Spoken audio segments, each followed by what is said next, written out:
For Sports Econ 101. You're live. See, we're live. Oh boy! And that way, when you sit here, it shouldn't. Let's test your mic. I think I can hear you fine. Pretty light today. Yeah. And then again, remember, you got to get like this, and you definitely cannot. If you're gonna talk to Bruce, you got to either do this or you just look at him. Just make sure you don't do this because that's the typical thing people want to do. You can't do that. Then you hear the difference, right? Okay. Here I can hear myself. Yeah, you can. Yeah. So let's see. You're number 4. This there, right there. Yeah. And then let's pop that up like that. This thing's very sensitive. Okay. Yeah. You can scoot in. Okay. Go ahead and do a mic check there. Mic check. No. I'm not hearing myself. Neither am I. Okay. See again. Okay, go ahead. Hello. There you go. Oh, see, new mic cable. I know. I know. It's. Yeah. I hate this thing. 1, 2, 3. I got a box of them at home. Yeah, it's a stupid thing. I've been having to do this because it just doesn't want to. Hello. All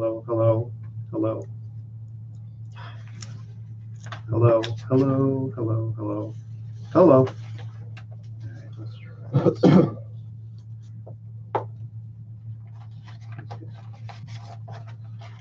Just have to make sure we don't touch it.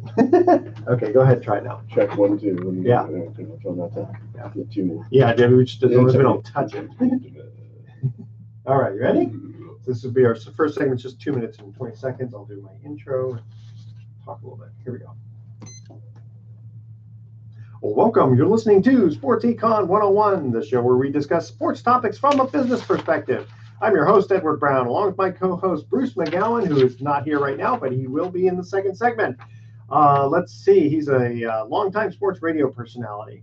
Today's show is going to be fun because we're actually going to have 2 guests. Our first guest is going to be Mike Williamson to discuss youth sports. And later on in the show, we're going to have Ashley Hunter to talk about fit kids. So it's all about the kids today, as they say.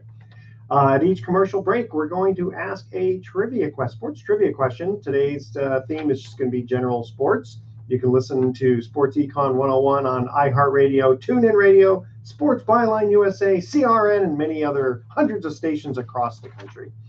Let's see. Mike, before we get into the essence, let's tell the audience what we're going to talk about in the next segment. Well, it's going to be about kids' sports. Kids are important. They're going to be our Social Security payment sources in some years to come. I've already told my kids that. I said, start working now. I don't care if you're 3 years old. Start working now. Put it into my Social Security. Well, a couple of things I like about sports, of course, are the obvious, the fun that they have, the joy, the teamwork, or all that stuff. Okay, I tell you what, we're going to, believe it or not, this is a very, very short segment, so we're going to cut to our commercial break. Okay. When we come back, we'll get into that. Okay, this segment of Sports Econ 101 is sponsored by Pacific Private Money, providing mortgage investments that are currently yielding over 7.5% secured by Bay Area real estate. Actually, California real estate. Should clear that up a little bit.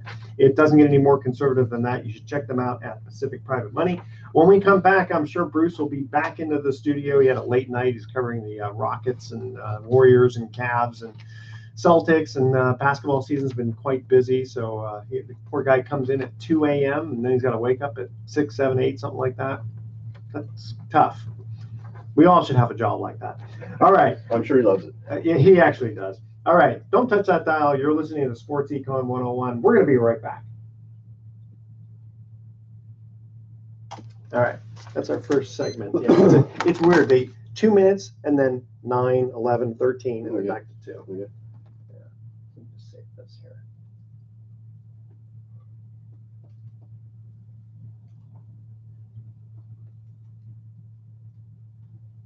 Yeah, it's only today specifically that I've got to be in San Francisco before noon, like closer to 11:30, and just, yada, yada, yada.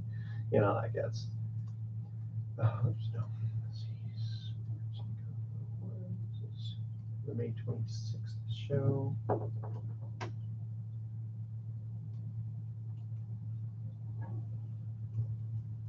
So Bruce is going to talk about the health part of kids. No, Bruce McGowan is my co-host on the radio show. He works mostly with KCBS. He does the sports updates every 2 minutes. He's going to talk about?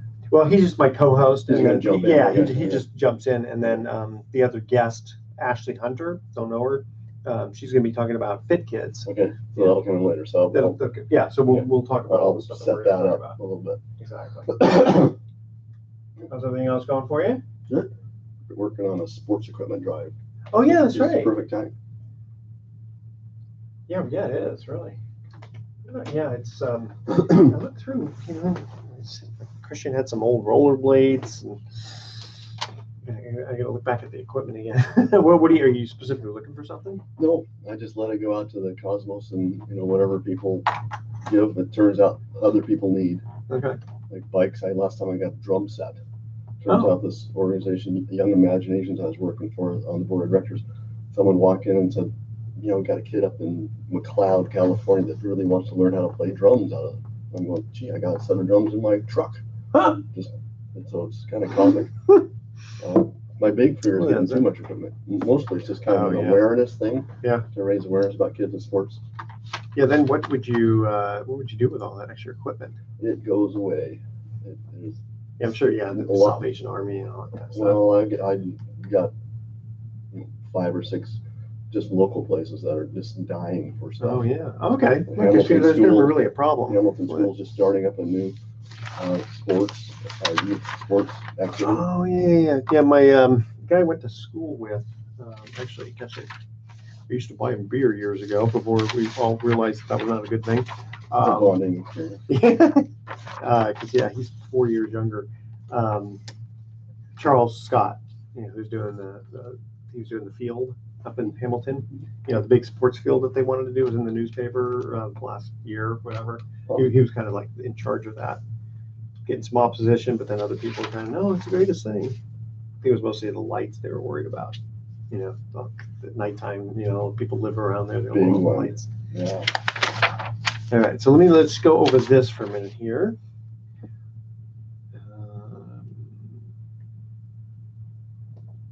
Okay, most of us know why youth sports are important, but I like what are the obstacles of youth sports? That's good. Parents, coaches. Well, yeah, they're obvious to us insiders. For parents who are just getting into it, or coaches who are just starting, which is 98% of the people involved in youth sports. Yeah. By the time we figure it out. Well, let's first kind of talk about you and your background a little bit about, why are you here with sports? You know what I mean? It's like, well, I've been a coach for so long. Well, I get into that actually. Okay, good. When I get into coaches, and and we can get into that when I start to say, what about my book? Okay. Well, let's actually, because we want to kind of show you as being somewhat of an expert ahead of time. Mm-hmm. Not just some guy off the street. He just goes, yeah, I think youth sports are important. You know what I mean? So we want to actually hear. Right? That's usually best. We can go backwards. Yeah, no, because that's usually best to kind of prepare the audience ahead of time as for who you are. Well, I just start with why are you in youth sports? Yeah. How did you get into youth sport to become a youth sport advocate? You search LinkedIn for youth sport advocate, and I'm at the top. Okay. All right. That would be good. Let me just see what. This clock's a little fast. Let's see, because this would be 2032. Okay, so I just won't have time to send it to the station until later on this afternoon, but that's okay. Not a problemo. You actually have a fussy about my hair. You get a lot of grief about it. Really, I don't care. Just shave me bald up. I know. So we're all getting older. Yeah. Actually, you look good for your age. I mean, I look okay, but Bruce looks pretty good for his age too. He's 65 now, but he's out there surfing a lot. That'll do it. Yeah. No, very, very strong. I have clients come in that I call Sir when they sit down. They're 15 years younger than me. Yeah.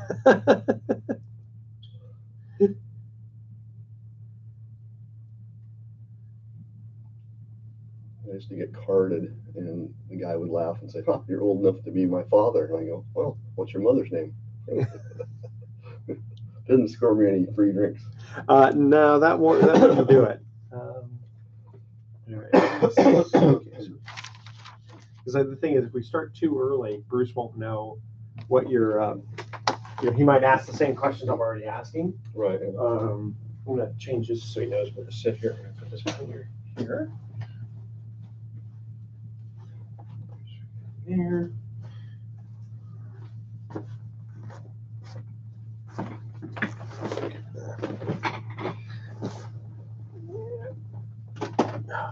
It's like, okay, so I did a little networking thing this morning, then doing this, then I got to run to San Francisco, then I can come back and do the business show. And try to make a buck. There he is, Mr. Bruce. Good. Hey, Bruce, nice to meet you. Sorry I'm late. That's Oh, no okay. worries. We just did the first segment. Great. All right, so we're going to talk about youth sports. Oh, great. Yeah, and then we'll ask them like what Sure. his specialty, Sure, like how sure. to get in. Okay, Okay. ready? Here we Yeah. go. Welcome back to Sports Econ 101. Again, I'm Edward Brown, your host, and Bruce McGowan showed up. How are you, my friend? Wide awake after getting home late from these Warrior playoff games. It's been a lot of fun. I was probably still awake. Yeah. I hope Okay. the Warriors are still awake. Yeah. After game 4, Yeah. it'll be challenging. Yeah, it will be. All right. So in the studio we have Mike Williamson. Now, Mike, I know you're a real estate broker, but This is a lot more fun. This is a lot more fun. Okay, but today we're talking about youth sports. Give us your background as to why you're here about talking about youth sports. Well, the big answer is why I got into youth sports. Okay. It started with my wife. She was nagging at me, going, "Well, Mike, why do you waste so much time coaching and writing and doing all this stuff with kids baseball?" And I looked at her and I said, "Laura, everything you love about me, I got playing baseball as a kid." And by the way, you got 2 baseball fans here. Oh, Yeah. yeah, definitely. So then she goes, "Well, why come you're such a jerk?" And I go, "Well, I've been selling real estate in West County for 25 years." And so I started thinking, about it. And, I had been coaching, played for many, many years, 3 sports through high school. And I thought, well, what is it that really is the essence I can give back? Sports did me a lot of favors, a lot of opportunities, and I wanted to give something back. And I broke it down to self-esteem. Yeah. So I can see that. On LinkedIn, I'm kind of known as putting the word self back in self-esteem through sports. Oh, cool. Okay. So, we're here specifically talking about youth sports, and what are the obstacles that you're finding in youth sports? I'd break it down into, first it's, of course, coaches, parents, first the kids themselves. There's four components that are actually mismatching with their objectives and goals. You got the kids, you got the parents, you got the coaches, and then the game itself is changing a lot in the kids. And I guess that's no matter what game, right? Be it baseball or Yeah, soccer. yeah, absolutely.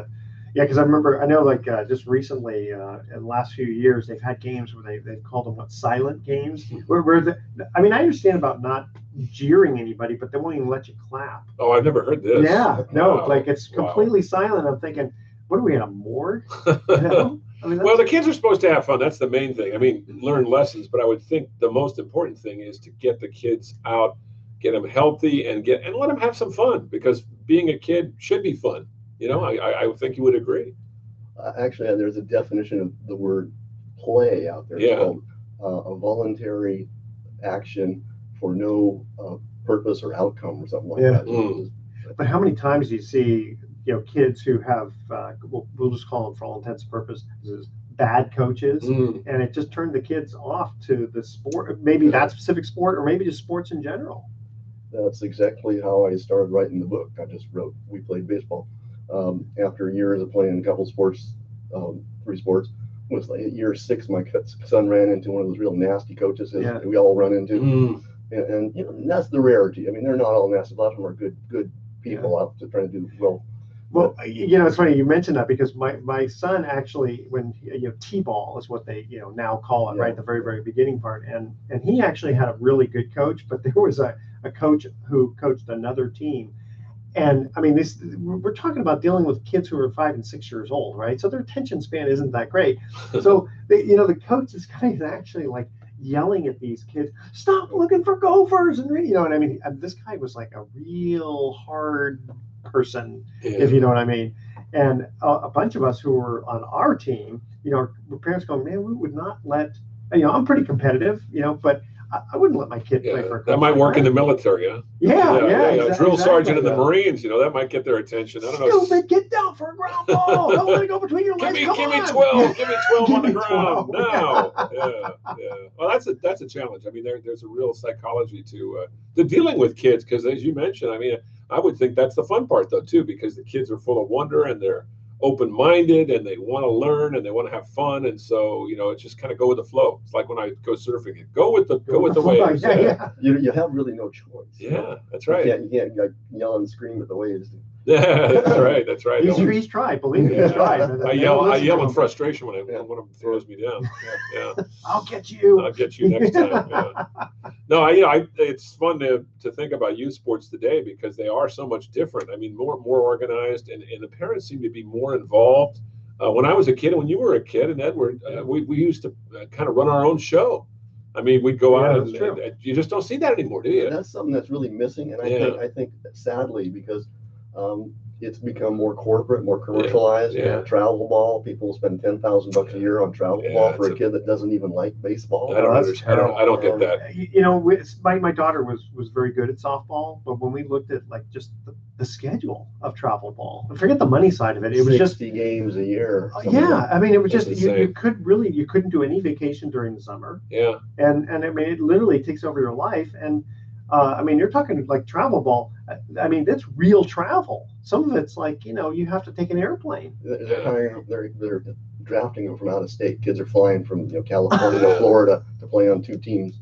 Is that right? Wow. That I hadn't heard yet. Wow. Yeah. That's amazing. Like what, 12, 14 years old? Yeah. No, exactly. And it's fine. I mean, some of these kids are really pretty phenomenal. Here's something that's going to scare you. It's gotten so bad, Tommy John's. Yeah, Tommy John's surgery, the arm surgery. Don't tell me they're doing that on the kids. 12-year-old boys. There's an epidemic on Tommy John's surgeries amongst 12-year-olds. Now, here's what's really sick. It's voluntary. It's not because they're breaking these kids at 12 years old. They're trying to make their arms stronger so they can pitch better with Tommy John surgery. That's insane. Oh my gosh, I had not heard that. Yeah, it's interesting. I always think of this. There was a guy named Todd Marinovich. You guys might remember, sure. And he burned out really quickly. His dad was a pretty good NFL player, and his dad turned this kid into sort of an automaton. I'm gonna turn him into a professional athlete. At 12 years old, he had him on diets. The kid could never have any sugar. He could never. When he went to a birthday party, they gave him a cake, and then they took it away and gave it to all his friends. He couldn't have any. So is it a wonder that Todd Marinovich had all sorts of problems later on, washed out of sports, and really went through quite a trauma? I don't think he's doing too badly today, but I mean that's the kind of result that you get from a parent or a group of people spending too much time. Yeah, you're right. You gotta let kids be kids. Yeah. You remember Dennis the Menace, the TV show Jay North? Yeah. Apparently, because he was the star of the show. Apparently, his aunt was in charge of him. I don't know what happened with his parents, and she basically kept him in a bubble away from all the other kids. He wasn't allowed to play with all the other kids and all this stuff and treat him and he got really messed up. Yeah. I mean, these parents don't realize they these don't kids have are not any robots. No. And what they're missing is that free playtime, like we're talking about, making the game up. That's where creativity comes from. Yeah, absolutely. Good point. Good point. Resources, communication with your friends, and learning how to put things together. My best memories were on the side of our house. We had the big garage wall, like on the side though of the garage, and we played stickball every single day for hours. And we would make up our own rules specifically about because you hit it against the wall, and if it bounced once, it was such and such, and in fact, if it went over our fence, you had to quickly jump the fence and get it from the roof that was going to fall off. I mean, it was so much fun. Yeah. But again, there were no adults. No adults. We didn't need adult supervision for that kind of stuff. Well, and you learn responsibility that way too, don't you? Yeah. Now, Bruce, you probably know better than me, but I understand that the Dominican Republic puts out more professional baseball players than anybody. They do. And they start with sticks and cans in the streets. Oh yeah. Until MLB comes down and drafts them at 12 years old. Yeah, it's amazing. That arms, country is absolutely incredible in the number of pro athletes, pro baseball players they produce. But again, you look at Dominican Republic, they're I don't know extremely how poor. Their economy, extremely good. Poor. So that's like their only escape. Tell you what, guys, we're going to go to our first commercial break here, or first trivia break. Let's see. We are talking general sports here, and what boxer holds the record for most career knockouts? Ah, good That's one. our Yeah. trivia question. All right. And by the way, okay, now I am a man, but I wanted to make a mention for Go Girl drinks. I don't know if you guys ever heard of it, but it's like instead of Rockstar, one of those. I'm not bad about that. This actually tastes really good, and it gives you a little caffeine buzz, but there's no crash.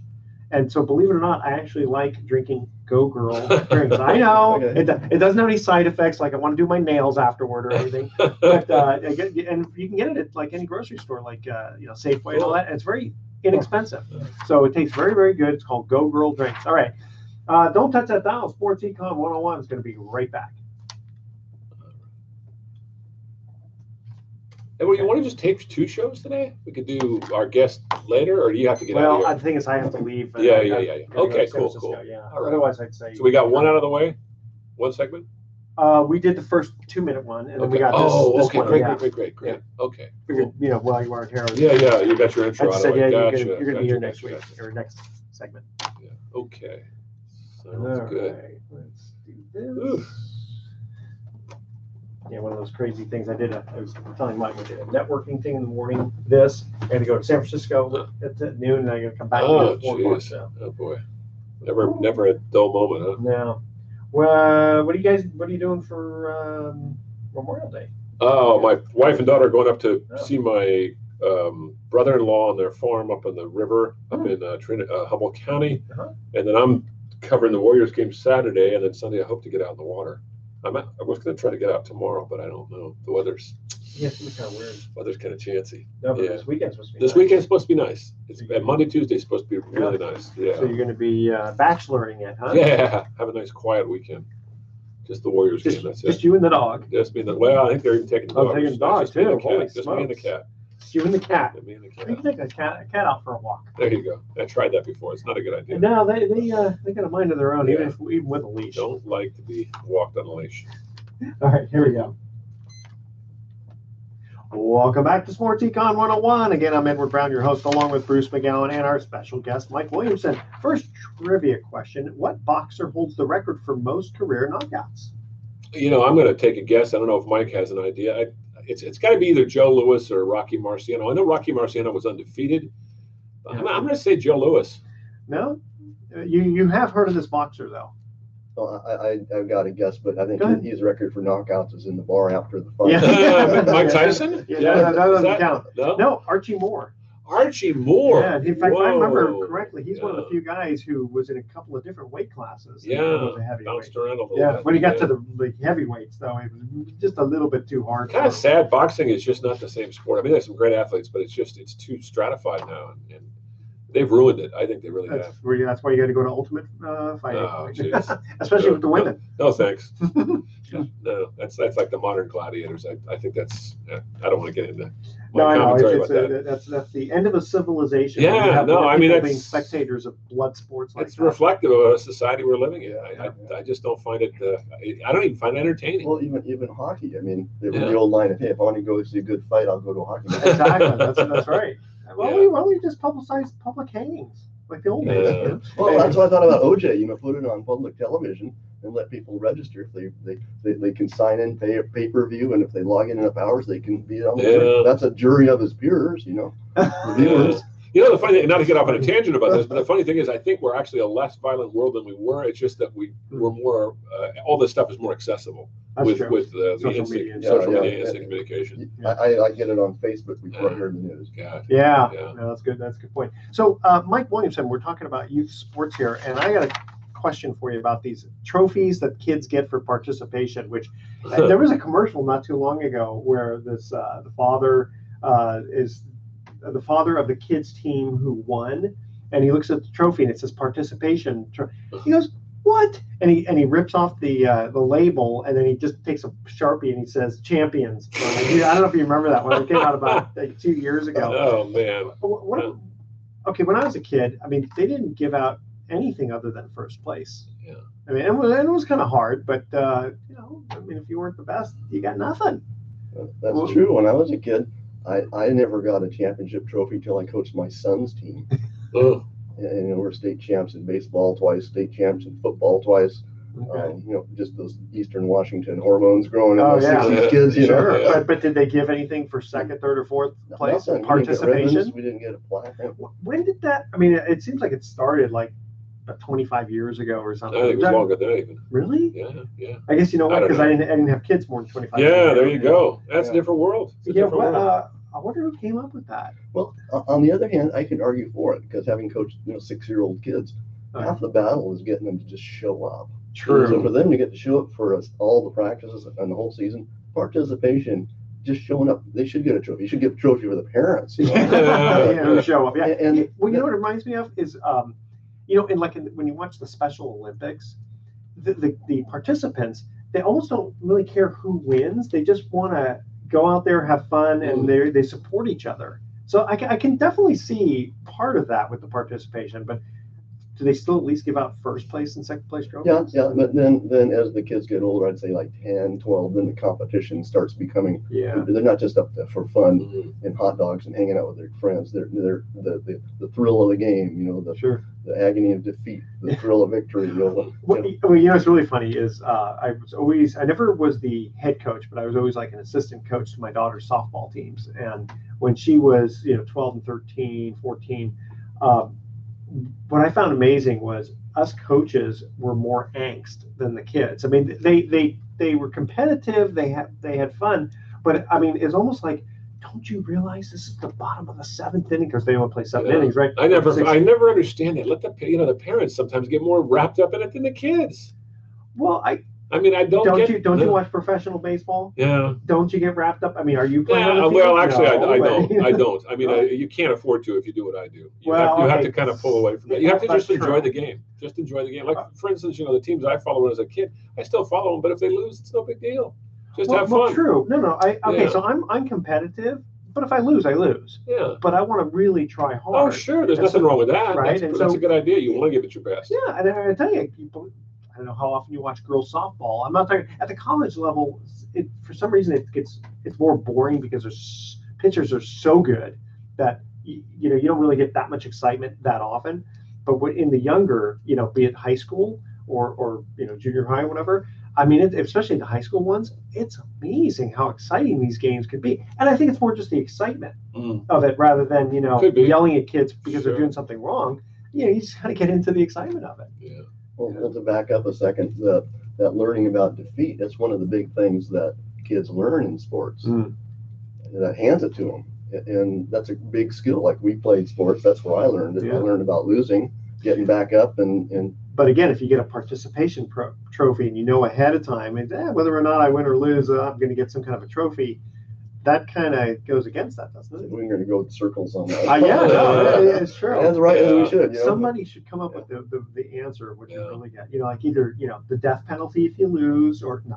Well, it should be staggered. I mean, a couple of years of participation, but it's great. Nothing better to have pursue a championship, be on a team, pursuing that championship, going for it, because that's all they can think about, and that's a great experience for their future life when they're going for that big business deal or that big interview. Yeah, and I mean, well, even in professional sports, I mean, when or even like at the college level, when they make it to the Final Four, they get to the championship, and then they lose. I mean, these guys, the emotional breakdown. I mean, I don't mean like put them in a loony bin, but to where they'll cry. Well, Bruce, you might disagree, but I talk to pro sports players and stuff, and they're still kind of really big kids. Yeah. Oh yeah. Sure. No question. Because they're 6 years old, they grabbed a basketball and never let go. Yeah. And now they come out and they lose their contract, and they don't know what to do with the rest of their life. Yeah. Of course, they're making the guys at the top are making average a baseball player makes about $3 million a year now. If you can't make it, right? If you can't make it on $3 million a year, I mean, something must. Well, that's MLB level.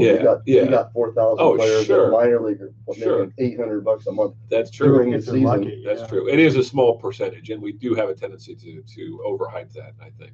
Well, here in Marin, we have an international independent league, and we've had Mike Shapiro on from the San Rafael Pacifics, and those guys only get paid.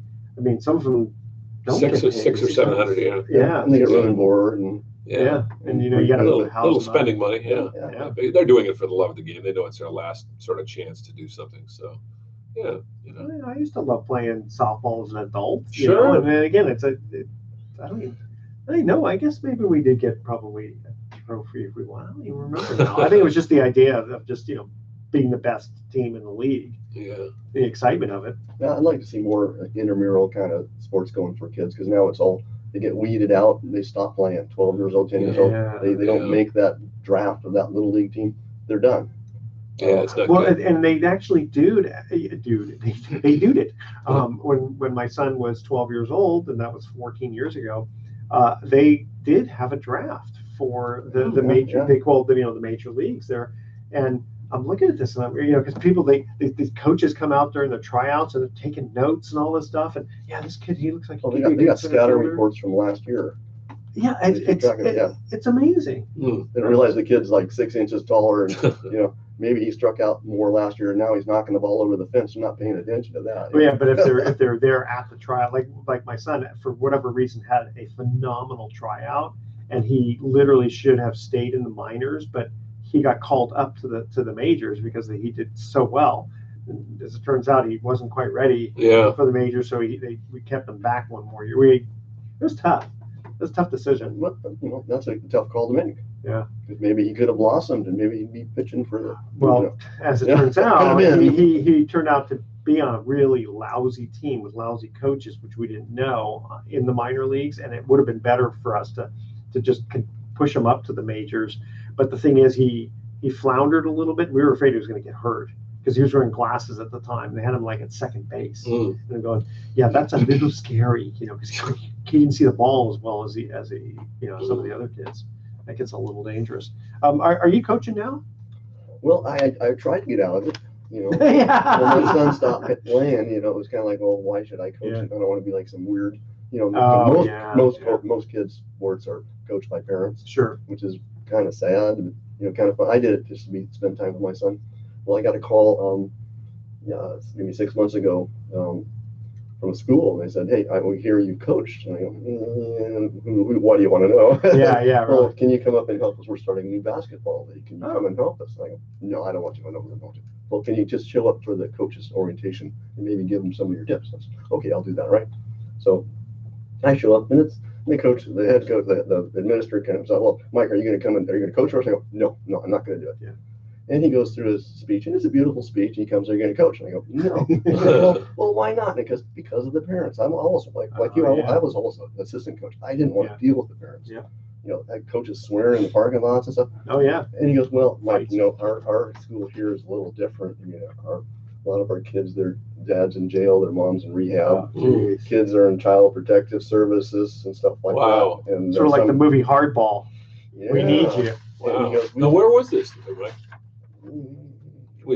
Hamilton School. Okay, sure. Okay, tell you what, hold that thought. We're going to come back to that. We're going to cut to our next trivia question here. What Major League Baseball player holds the record for the most grand slams in one inning? Now, I'm sure you can guess how many that would be, first of all.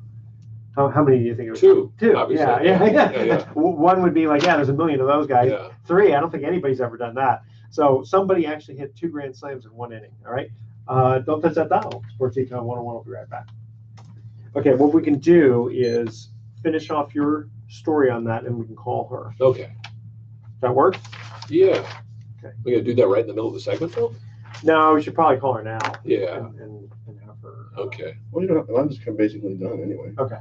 But hang around because you want to ask. I'd like to cut out the Hamilton thing because I don't know if I'm supposed to say that. That's okay. I couldn't take pictures of them, and really, I couldn't take pictures of them. Wow.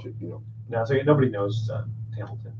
So Ashley it's kind of related to what Mike does. She runs a nonprofit foundation for at-risk kids, elementary school kids down the peninsula, and they have sports programs, and they're tied in with the Positive Coaching Alliance, and they have some pro athletes involved and that sort of thing.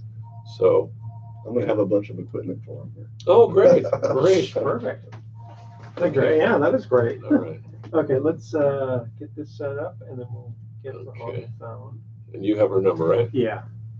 She's ready to go. You'll like her. She's real. Okay. I like her already. Yeah, she's Yeah, perky and That's, bubbly. that's a great pitch. Yeah, she's got 4 kids. So Oh wow. That's a good reason. Yeah, She's got to protect her kids. yeah, From all the coaches.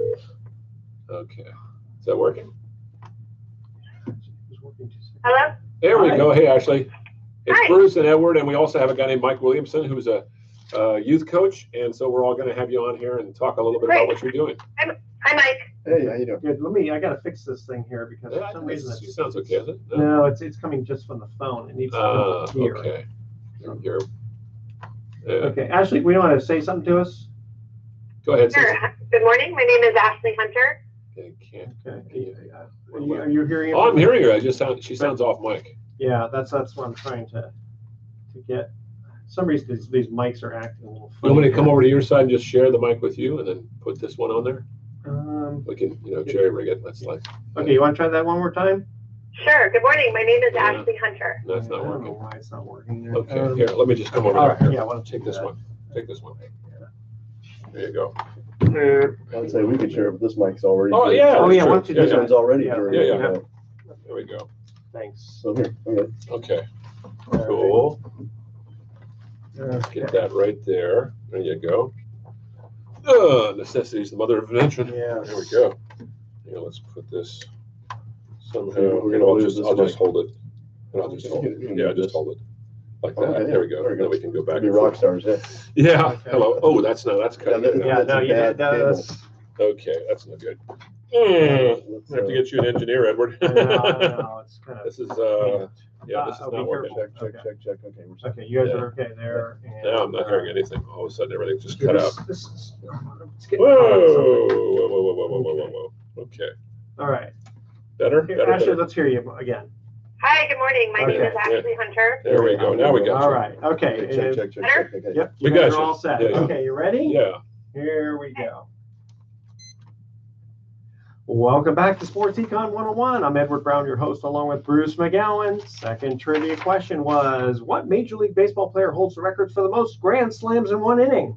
Well, I remember a pitcher by the name of Tony Cloninger hit 2 against the Giants back in the 60s, but I don't think it was the same inning. So No. It's Yes, 1999. uh, It's not a player you think of. You've heard of him. Yeah, You yeah, don't think of him. yeah. Fernando Tatis. oh yeah, You yeah. remember that one? Sure. Okay. I think he was with Texas, maybe. Yeah, Yeah, yeah. you may be right. Okay. Okay. So, Bruce, our latest guest on Yes. the show just showed up on the phone. Yes, we've been talking to Mike Williamson about youth sports, and we've got Ashley Hunter, who runs a nonprofit sports program for kids in the San Francisco Bay Area, and it's a wonderful program. It works with kids that are at-risk kids in the Bay Area, and I want Ashley to tell us a little bit about it. And she's a former athlete. She played college sports, played a lot of sports like Mike here, and got into it sort of, I guess, in a way, almost by accident, Ashley, because you were in investment banking. I was. Yeah. Good morning. Thank you so much for having me. I did come out to San Francisco to do investment banking back in '98 from the first bubble. And once I completed my 2 years there, I went in a very different direction. And my passions have always been health and kids. And so putting those together with the kids is really exciting for me. We've been around for about 7.5 years, and it did start from a really simple idea of helping kids play sports. I read this article about kids in my local community. I live in Menlo Park, and kids 5 miles from where I live in East Palo Alto are having a hard time playing youth sports because they're really expensive. And I thought I can do something about this. It's just such an important part of every kid's healthy development to be involved in sports and physical activity that I really think I can do something here. And so I started going over to a few schools in after school hours in East Palo Alto and coaching kids in sports and different ways to be active. And that's what the kids is all about. Just helping kids be active, building fitness skills and motor skills, and giving kids an opportunity that they're otherwise not finding. Yeah, for the national audience, East Palo Alto is an area that's underprivileged, I guess is a good way of putting Yes. it. Okay. And interestingly enough, our other guest here, we usually don't have 2 guests on, but it worked out pretty well because we talk about youth sports. Mike Williamson, you're actually doing a sports equipment drive, aren't you? Yeah, about every couple of years. I round up a bunch of sports equipment and give it to organizations like yours. Okay, yeah, we'll have to get you two hooked up there. Yeah. No, the name of the organization, Ashley, is Fit Kids? Yes, Fit Kids. And you've got some professional athletes that are helping out. Ronnie Lott, former 49er, is one of the folks, and I think you've hooked up with some other people as well. Yeah, we have a great honorary board, and those are people involved in the professional sports world who are willing to lend their name to our website as part of our honorary board. And it's a bunch of people like Ronnie Lott and Joe Staley, who's currently with the Niners, Ted Robinson, Steve Baker, Mindy Bach. So, we've got a bunch of great people involved and endorsing Fit Kids and what we're doing. That sounds great. And one of the things I love about this organization is that you're getting kids that are, as you mentioned, at-risk kids who otherwise would fall through the cracks, kind of getting them to do something that might give them a little hope and might give them on the straight and narrow and focused, which is so important at that age. It's 7, 8, 9, 10. Absolutely. I really think that sports are life-changing for anybody who's involved, not just to get to the professional level, but just playing any kind of youth sports at school or anything. And I think for the kids we're working with in Fit Kids, our program in sports can be life-saving because you're exactly right. It keeps them on the straight and narrow and involved in something really positive and beneficial. And we know that kids who are involved in sports are more likely to graduate high school. They do better in school. They have certain academic standards that they're expected to meet to stay on the team. They have good relationships with their coaches who become positive role models. And just life outcomes are generally better for kids who've been involved in sports. Yeah, we've talked about this before on the show, that there are certain sports that are harder to get people together, like a baseball. You pretty much have to have close to 9 kids. I mean, we used to do less, with less people, but then you have to find a ball field, and bats, gloves, and balls can get kind of expensive. But a basketball is pretty easy, or a soccer ball. I'm trying to think what other sports you don't want to. It's funny. Tennis you always have this view of tennis being sort of an elite sport, but if you find a court, there's some public courts, and kids. It's amazing. I know you played tennis, and I would think kids have a little more access to tennis than we'd think. Yeah, courts. If you can find the court, that is often the toughest, especially in some of the underserved communities where they have limited outdoor space for parks and recreational use. So tennis courts sometimes can be hard to find, but that's a great sport, and I love seeing kids playing tennis. And with Fit Kids, we make it really easy because we bring all of the equipment with us when we teach our classes.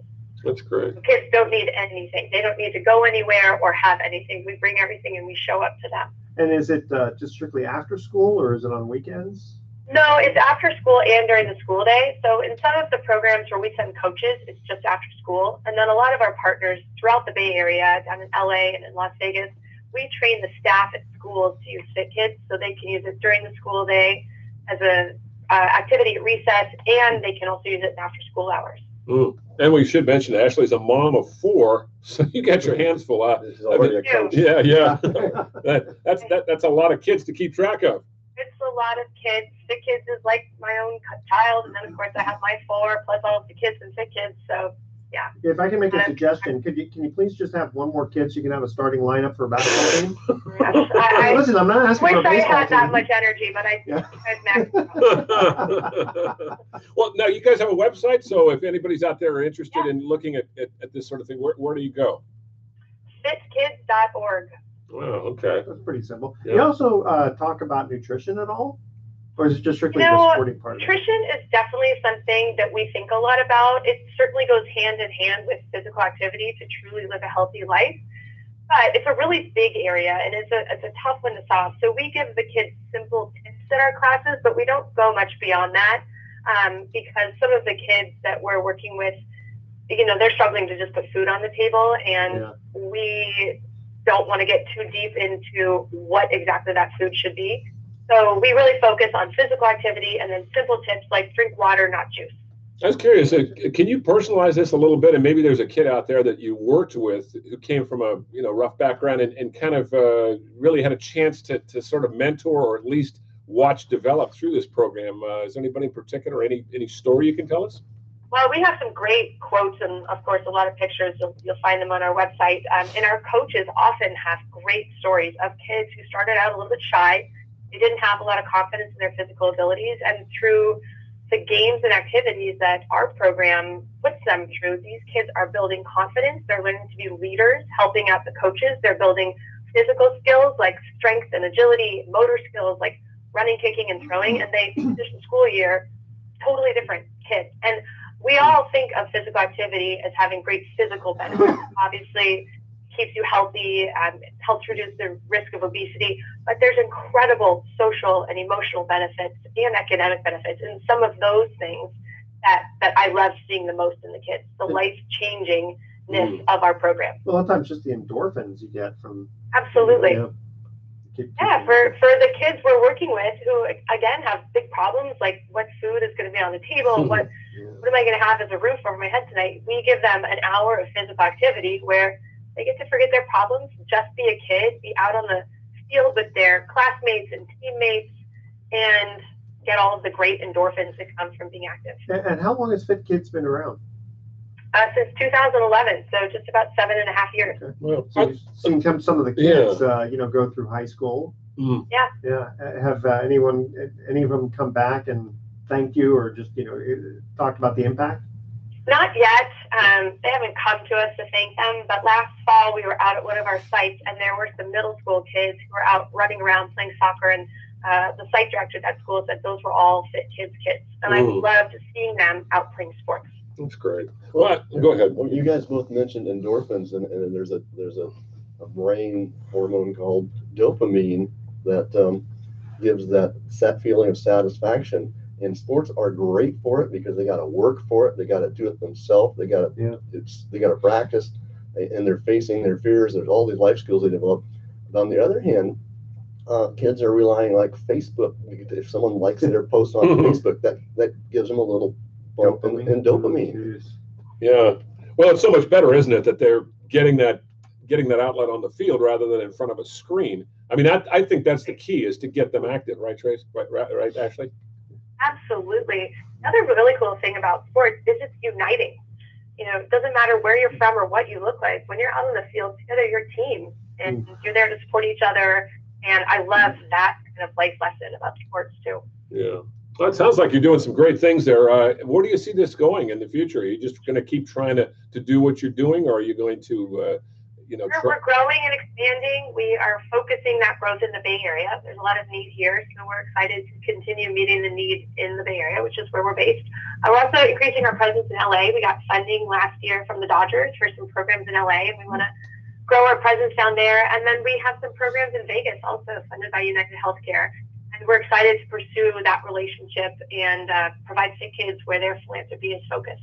The thing I love about this is it's not political. It's like nobody's going to say this is a bad thing. There's some things you can look at and you go, well, some people might be for it, some people might be against it. I don't know anybody would be against it. Well, I'll tell you, there's a movie out of East Bay called From Ghost Town to Havana, about a coach who basically took some kids off the street and put them in their backyard and put a Babe Ruth team together and joined the league. And he saved their lives. I mean, literally saved their lives. But a lot of the gangsters rebelled against that because they wanted them to took these kids out of their pockets. Just to throw. Well, they don't count when I say nobody would be against it. Okay.